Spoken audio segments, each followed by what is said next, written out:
Jadi bener, Mas Anas udah nggak makan nasi lagi katanya nih selama 7 tahun. Bener. Kenapa kok bisa sampai nggak makan nasi? Ya milih yang lain deh. Milih yang lain ya. Tapi lebih sehat, Lebih jos. lebih jos. Wow.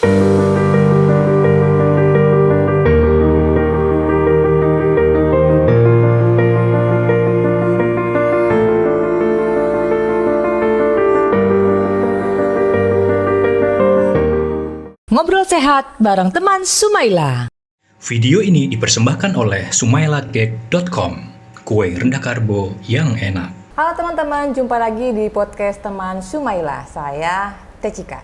Podcast teman Sumaila disponsori oleh Vico Bagus, minyak kelapa murni yang mempunyai banyak sekali manfaat untuk kesehatan.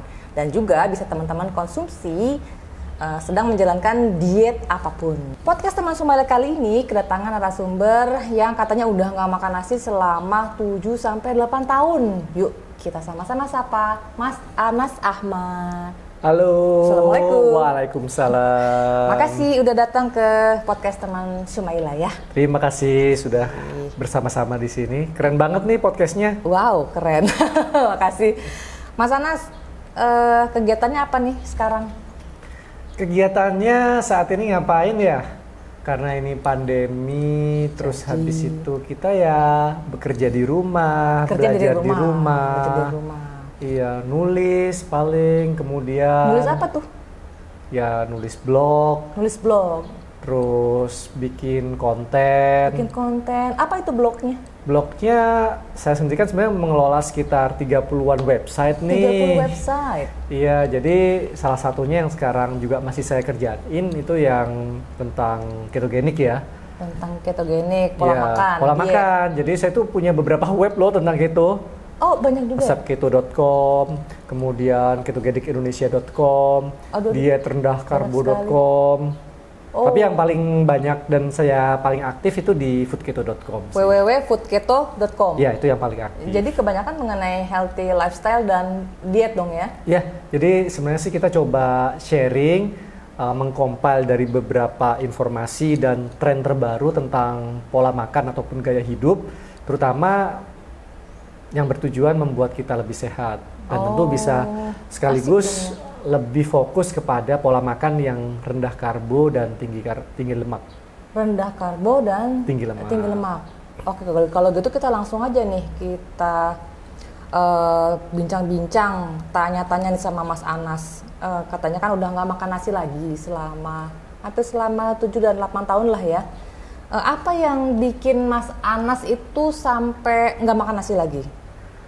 Ini jujur aja kan udah lama banget ya.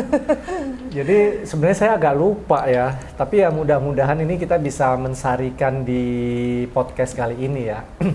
Karena sebenarnya saya sendiri itu makan nasi itu udah bukan lagi menjadi kebutuhan utama ya. Bukan makanan utama lagi. Bukan makanan utama lagi. Okay. Itu mungkin sejak 10 tahunan yang lalu lah ketika saya mempelajari pola hidup. Ketika katanya kan kalau nasi putih kurang bagus, gantinya adalah nasi merah, nasi hitam, nasi-nasi yang lain lah ya, awalnya seperti itu. Saya waktu itu juga ada kebutuhan bagaimana untuk mengurangi berat badan. Oh, sempat gemuk juga. Gemuk apa obes nih? Hampir obes lah ya, walaupun obes. Ya udah mepet-mepet kali ya, udah pre-obes ya orang bilangnya. How gemuk? Seberapa gemuk? Seberapa obes? Kira-kira 85 kilogram lah waktu itu. 85 kilogram. Tapi saya waktu itu pun sebenarnya nggak merasa gemuk. Saya fine-fine aja. Menyadari bahwa dirinya gemuk itu kapan? Itu sulit sekali menyadari bahwa kita sudah menyadari. Iya ya. Itu waktu kita tahu kita gemuk itu kita sering sekali avoid, jujur aja. Oh, menyanggah. Menyanggah. Jadi kita merasa, oh I'm fine, I'm healthy, I'm happy. Aku nggak gemuk kok, aku cuma sehat gitu kan. Iya, sering sekali. Dan saya sebenarnya benar-benar menyadari waktu itu saya harus diet itu ketika saya merasa badan ini udah nggak enak, pegel-pegel lah. Oh, gitu. ada gejala yang dirasain di badan. Tapi saya waktu itu masih menyanggah. masih nggak mau ngaku kalau gemuk. Nggak mau gitu. gemuk, tapi kok badan kok nggak enak gitu. Ya udah deh, akhirnya mulai hunting kan berbagai macam pola makan, ada yang pola sayur, pola buah, pola apalagi itu udah ya 3 atau 4 macem lah ya. Banyak dong pengalaman dietnya ya. Kalau banyak banget belum ya, paling 3 atau 4 aja. Pernah juga bergabung sama beberapa merek yang menjual suplemen diet, tapi nggak jalan. Nggak jalan. Karena mungkin saya kurang apa ya, giat. Kurang konsisten. jarang ikut itu sih, jarang ikut seminar dong, gitu loh kan, ada gitu-gitu biasanya kan, apalagi yang pakai model bisnis, ada bisnis multi levelnya gitu ya. Jadi mungkin waktu itu saya kurang merasa kok nggak pas lah sama cara-cara seperti itu. Jadi akhirnya ya diet gagal, duit juga nggak dapet. Tapi ini turun nggak berat badannya? Ya enggak lah, nggak jalanin ya? juga. Oh gitu. Iya, tapi mungkin teman-teman yang lain berhasil mungkin ada lah. Iya ya. Tapi saya waktu itu belum berhasil gitu. Nggak berhasil, belum berhasil. Ya tidak ada kata tidak lah. Oke. Terus itu yang memotivasi Mas Anas ya? Dari berat badan ya, kelebihan berat badan. Ya, jadi yang pertama memang dari dalam kita juga merasa bahwa saya perlu menurunkan berat badan. Kemudian ada juga faktor eksternal. Yaitu? Faktor eksternal adalah memang kita ada riwayat diabetes dari keluarga. Oh, keluarga besar ada riwayat diabetes. Ya, jadi terutama dari keluarga orang tua saya, baik dari ayah dan ibu itu banyak yang menderita diabetes. Oh. Dan kalau di keluarga inti saya, bapak itu diabetes sudah lebih dari 30 tahun. Oh. Dan memang beliau sudah tidak makan nasi semenjak diabetes sebenarnya, tetapi semenjak diabetes sudah nggak makan nasi justru. Sudah nggak makan nasi karena memang sudah tahu yang memicu itu, tetapi belum menemukan formula yang pas. Jadi masih menggunakan banyak metode lah ya, terus melakukan pencarian apa. Dan saya ini kan kita hidup bersama ya dalam satu rumah, itu kan saya melihat bagaimana orang itu berjuang untuk bisa lepas dari diabetes itu gitu. Dan saya merasa jangan sampai itu terjadi dalam diri saya, sehingga saya harus memproteksi diri saya lebih dini, jangan sampai itu terjadi. Dan saya juga dapat banyak bahan ya, bahan bacaan, terus sering diskusi. Wow, beruntung sekali. Bagaimana berbahayanya nasi putih, bagaimana berbahayanya tepung. Diskusi dengan siapa? Dengan Bapak. Dengan Bapak, oh. Kan selalu mengencourage lah, artinya dia selalu menyampaikan kepada saya, ini nih bahayanya kalau begini, saya udah nyoba begini, gitu. Itu akhirnya dari sisi luar itu akan sangat banyak mempengaruhi pemikiran saya juga. Itu kalau dari luar. Kemudian ya tentu tren pola ketogenik kan yang heboh sekitar 2015 itu sudah mulai dan terus menjadi tren. Sampai hari ini saya rasa ketogenik tetap menjadi pilihan banyak orang untuk menjalankan diet. Dan di awal tentu ilmu-ilmu itu benar-benar membuka diri saya, terutama ketika kita menemukan satu puzzle yang kita selama ini menjadi rahasia. Selama menjadi rahasia. Oh, jadi berbagai macam diet yang tadi Mas Nat sudah coba, ya kan? Itu tidak memberikan penurunan berat badan ya, tidak memberikan hasil ya. Iya, bahkan waktu saya itu pernah jalanin diet itu, turun itu paling setengah kilo. Dikit amat.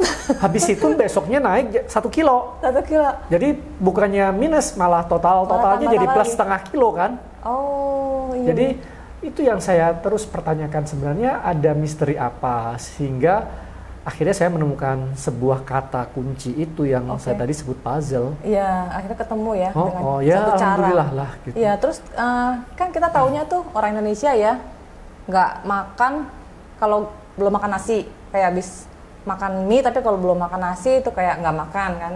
Dan dibilangnya itu nasi itu kan sebagai satu-satunya sumber energi. Nah sekarang kan Mas Anas sudah ngurangin, bahkan menghilangkan makan nasi. Lalu yang dimakan apa?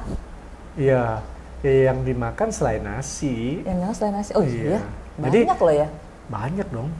Ya kan kita bisa makan telur, makan daging, makan ikan, makan apalagi ya banyak misalnya pokoknya selain nasi itu iya, semua hewan-hewanan, hewan-hewanan, tumbuhan-tumbuhan, tumbuhan-tumbuhan, terus minyak-minyakan.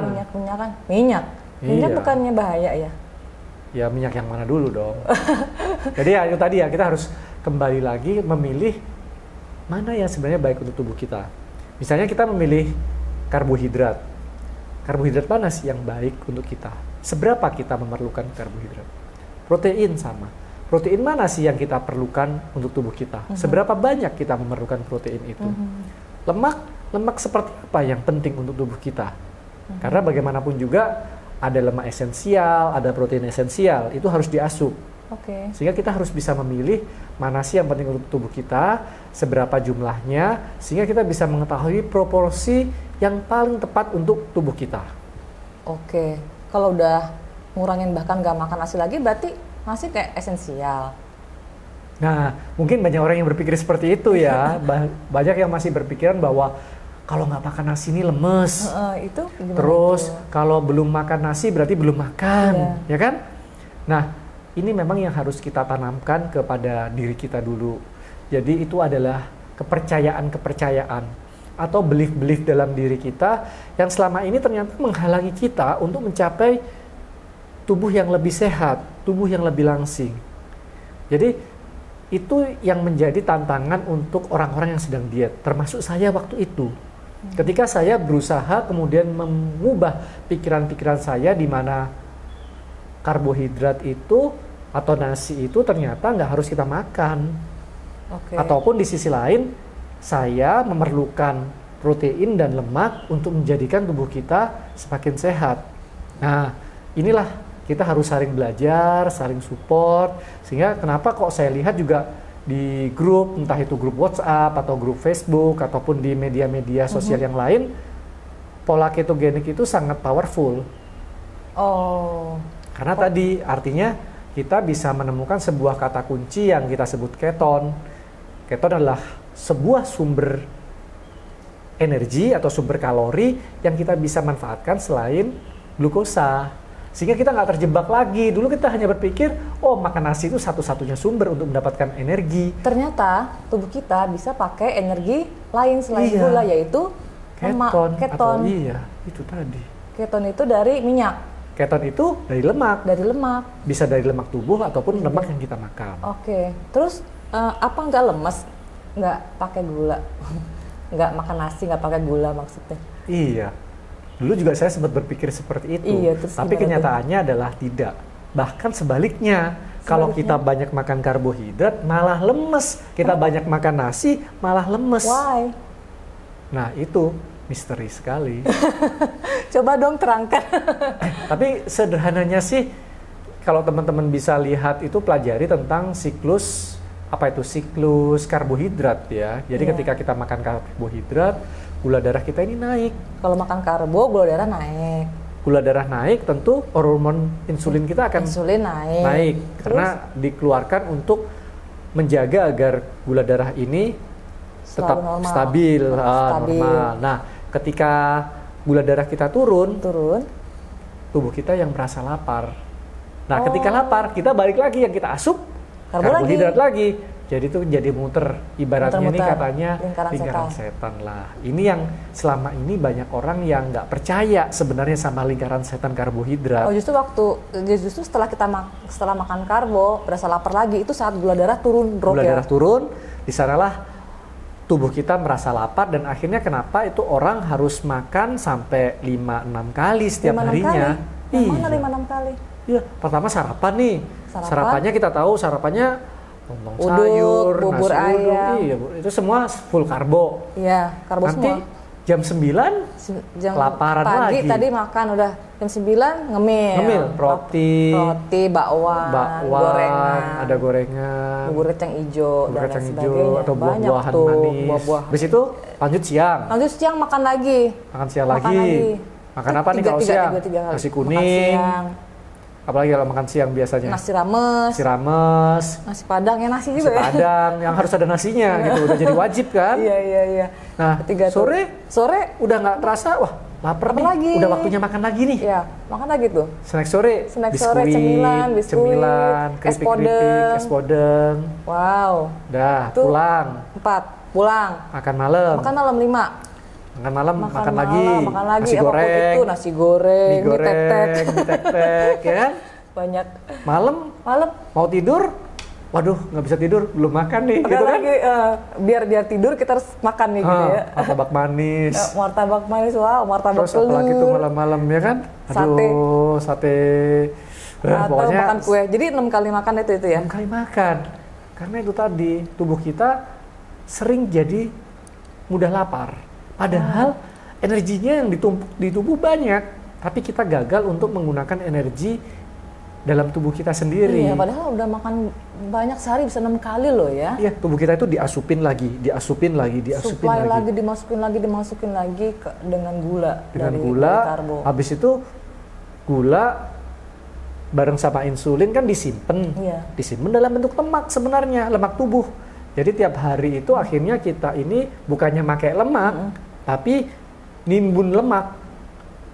Oh, nimbun lemak. Nimbun lemak, Karena- walaupun nggak makan lemak ataupun lemaknya sedikit. Oh, lemaknya dari itu, Dari gula dan dari gula. karbohidrat yang dikonsumsi. Oh, gitu. Iya, jadi ya banyak orang mungkin kayak nggak masuk akal ya. Kamu makan lemak emang bisa bakar lemak gitu dipikirnya. Iya, ternyata. Terus Ternyata gimana tuh? Faktanya memang begitu. Jadi ketika kita mengasup tinggi lemak dan rendah karbohidrat itu benar-benar membatasi karbohidrat, tubuh kita ini tidak meningkatkan gula darah secara drastis seperti kita mengasup karbohidrat sebelumnya. Oke. Jadi gula darah cenderung stabil, kemudian tubuh kita ini mulai mencari sumber energi alternatif ketika tubuh kita memerlukan energi yang lebih banyak. Iya. Nah, akhirnya tubuh kita memiliki lagi kemampuan yang sebenarnya kita pernah punya dulunya, yaitu menggunakan keton sebagai sumber energi. Keton. Jadi selain gula, ada juga sumber energi yang bisa digunakan oleh tubuh kita itu keton ya. Iya. Keton ya. Jadi itu kan penyebabnya kenapa Mas Anas jadi nggak lemes ya? Iya. Nggak makan nasi itu malah nggak lemes. Bener, dan saya tuh waktu itu kaget juga gitu. Akhirnya kita ini makan itu sudah nggak harus ngikutin siklus 6 kali atau 5 kali makan. Oke, jadi Bahkan sekarang gimana? kalau kita traveling gitu, kita misalnya kesulitan cari makan nih misalnya, ya udah kita tahan aja, nggak makan, nggak apa-apa gitu, nggak sampai lemes, kelingan, aduh aku butuh makan nih, butuh segera makan, nggak ada lagi perasaan-perasaan seperti itu. Ada makanan ya kita makan, kalau nggak ada makanan ya kita anteng aja gitu. Apakah hanya itu yang dipantang oleh, bukan dipantang ya, apakah hanya nasi yang dihindari oleh Mas Anas? Yang kita hindari sebenarnya prinsipnya sih karbohidrat tinggi. Karbohidrat tinggi. Itu ya tentu ya paling utama ya nasi ya kalau Nasi. apalagi orang kita. Oke. Mie, roti, roti. singkong. Berarti semua gandum, makanan dari tepung kentang. tadi mie roti ya, nggak dimakan Terutama lagi. tepung-tepungan itu kita Tepung-tepungan. harus waspada ya, Waspada. karena apalagi tepung putih itu kan terlalu banyak proses, terlalu banyak bahan kimia, dan sekarang ini kan orang ini serba instan ya. Iya. Jadi kadang-kadang saya ini juga nggak mau nyalahin pabrikan gimana, karena itu juga kebutuhan ya. Maksudnya orang-orang ini kan menciptakan tepung-tepungan, menciptakan itu semua karena memang orang-orang itu butuh sesuatu yang instan dan gampang. Iya, betul. Di sisi lain, konsumen ini dengan menggunakan produk-produk tersebut, ada yang kehidupannya juga terganggu. Jadi ini kembali lagi ke kita. Kita sebagai konsumen, kita harus sebagai konsumen yang cerdas. Kita memilih sebenarnya makanan mana sih yang penting untuk tubuh kita, makanan mana sih yang sebenarnya kita jangan masukkan ke dalam tubuh kita. Oh, jangan cuma asal makan ya teman-teman. Jadi kita mesti milih-milih nih yang bagus, yang baik buat tubuh kita. Iya, apalagi zaman sekarang ini kan udah beda ya sama zaman kakek nenek kita atau mungkin yang lebih tua dari itu, di mana zaman dulu itu memang mereka itu kesulitan cari makanan. Jadi mereka itu kayak harus nanam dulu lah misalnya, baru bisa makan, atau mereka harus kalau zaman lebih lamanya lagi mungkin mereka harus berburu dulu, ya kan? Jadi mereka dulu aja kalau misalnya saya ingat-ingat kata orang tua saya dulu kayak makan telur itu aja satu telur misalnya dadar gitu ya, itu mereka bagi loh 8 orang, 9 zaman dulu orang. begitu ya? Kan kasihan dia, jadi akhirnya ya memang kondisinya seperti itu. Beda dengan sekarang ya. Sekarang aja kalau anak saya, "Pak, saya mau masak telur." Telurnya 3, Masya Allah. Itu zaman buyut kamu, nak. Ini telur 1 buat dibagi ber-8. Ya sekarang 1 orang 3 telur, ya udahlah silakan. Iya.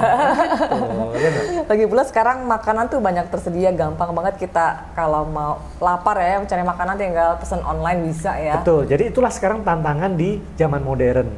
Jadi customernya maunya instan, yang produksi makanan juga dituntut instan, semua akhirnya menuntut instan. Bahkan sampai industri farmasi itu pun kan dia menciptakan sesuatu karena konsumennya ada.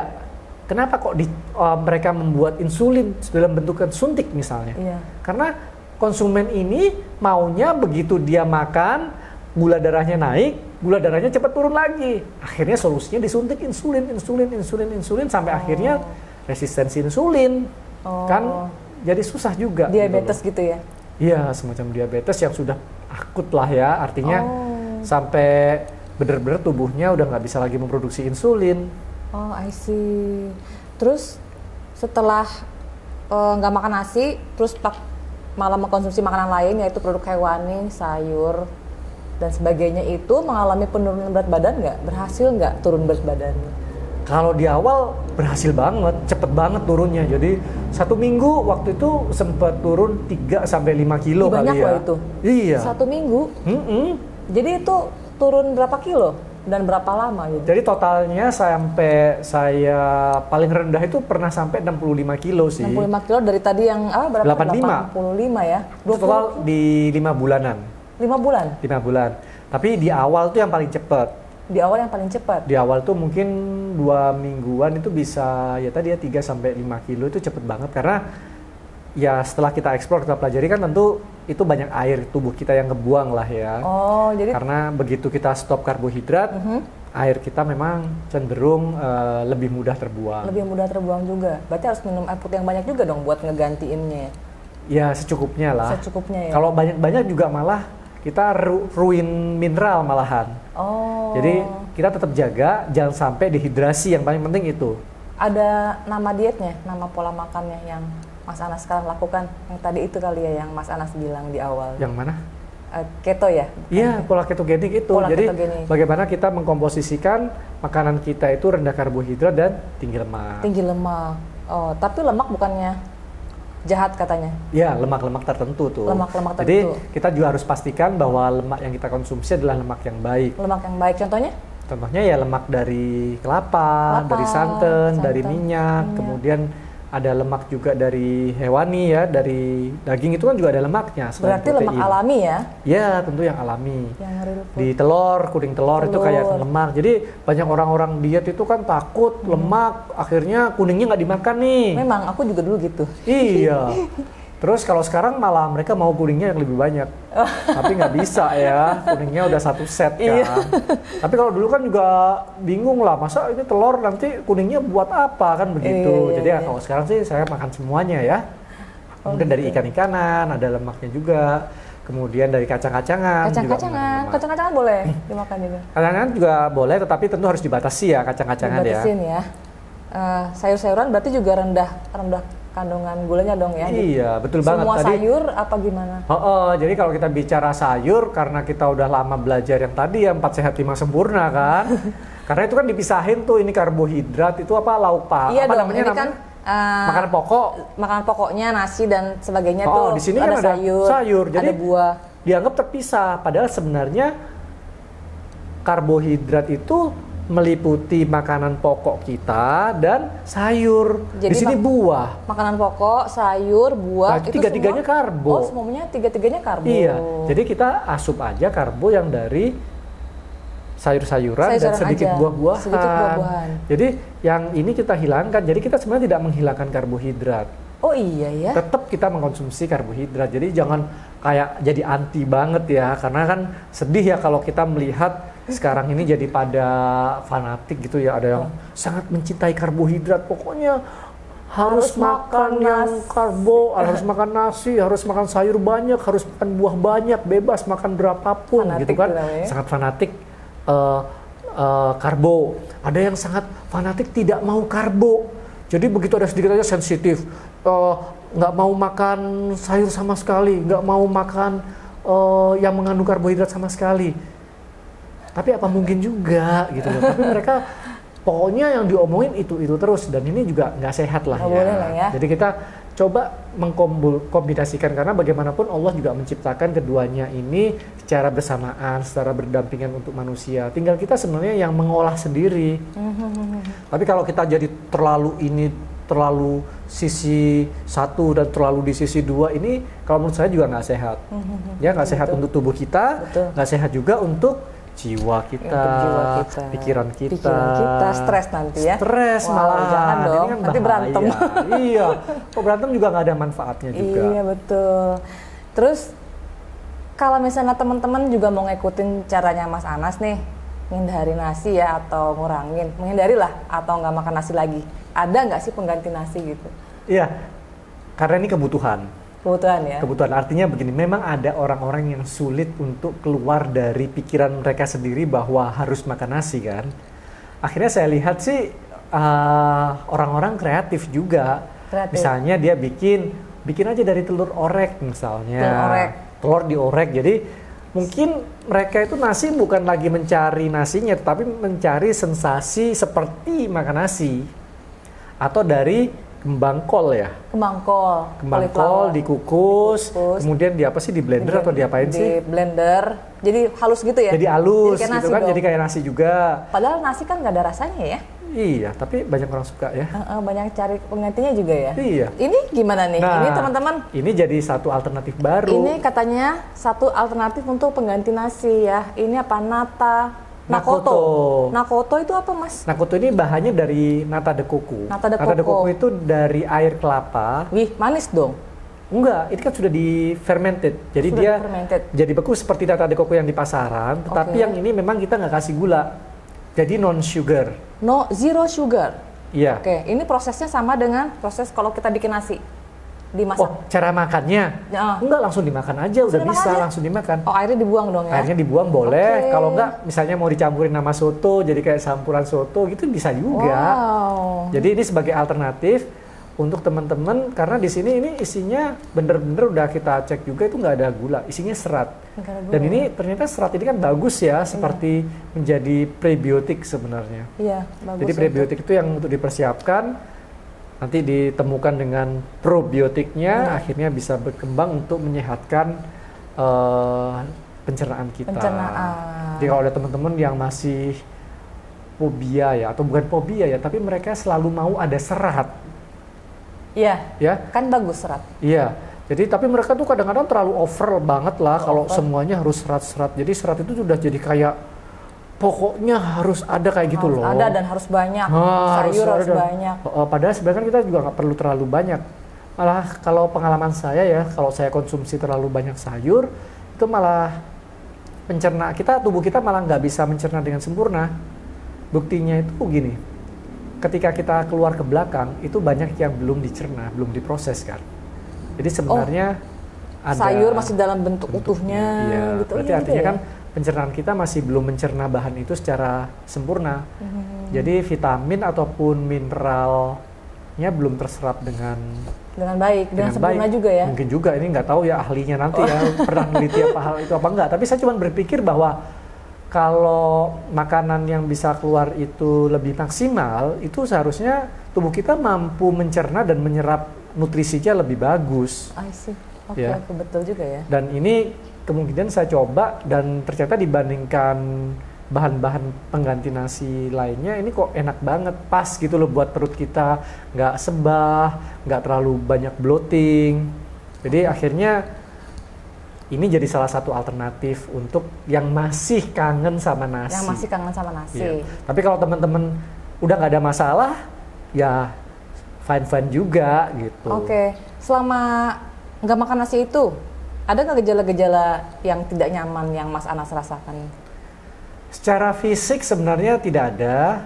Mungkin secara mental saya juga sudah siap. Walaupun memang ada momen-momen tertentu secara sosial mungkin. Ya, maksudnya? Ditanya, kamu nggak makan nasi sih? Langsung diteror dong ya. Ya kan, habis itu kamu kok kayak gini sih, kamu kan harus makan nasi untuk kesehatanmu, misalnya seperti itu. Nggak nikmatin hidup, nggak nikmatin hidup. Nah itu yang sering kita alami. Tapi ya kalau alhamdulillah kalau sekarang sih kita udah lebih tahan lah ya. Mungkin kalau dulu itu kita jadi kayak agak ngegas lah ya istilahnya ya. Mau emosi ya. Mau emosi, kita mau jelasin semuanya, tapi semakin kesini semakin kita menyadari bahwa kita nggak perlu berdebat terlalu dan kita jelasin ini harus begini karena nih mekanisme dalam tubuh begini itu kayaknya nggak penting-penting amat. Nggak ada orang juga kali yang nggak semua mau denger kali ya Mas ya. Iya, dan itu malah kita hanya memuaskan ego kita sendiri sih. Iya, jadi dan kita cenderung juga untuk berusaha mengalahkan egonya dia, dan ini nggak sehat sih. Iya. Karena kita hanya bertarung secara ego, bukan secara kebenaran. Jadi ya udah, saya merasa happy dengan apa yang saya lakukan, mungkin beliaunya juga happy dengan apa yang beliau lakukan, ya udah kita sama-sama saling menghormati aja.